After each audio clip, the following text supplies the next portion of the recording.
দিনটা ছিল মার্চের 30 তারিখ, রবিবার। সেদিন সকাল সকাল বোন ফোন করে বলে, আজকে কোনো রান্নাবান্না করবি না, আমি তোর জন্য পুরীর খাজা আর চিকেন চাপ বানিয়ে আনছি। আর ব্যাস, কথাটা শোনা মাত্রই বোনকে বললাম, আসার সময় তাহলে বিরিয়ানিটাও কিনে আনিস। আর এই দেখো, বোন আসতে না আসতেই আমি এইদিকে চিকেনটা টেস্ট করে দেখি দারুণ হয়েছে।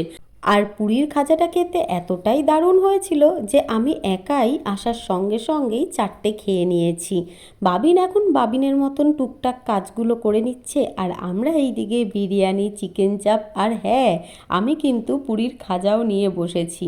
দিয়ে লাঞ্চটা একদম জমিয়ে করে নিলাম। বিকেলে বোনেরা বাড়ি চলে যাওয়ার পর আমি এইদিকে কয়েকটা হ্যান্ডমেড জুয়েলারি বানিয়ে নিচ্ছি। আর আমার এই ছোট্ট ছেলেটা আমাকে হেল্প করছে কম, তার থেকে বেশি দুষ্টুমি করছে।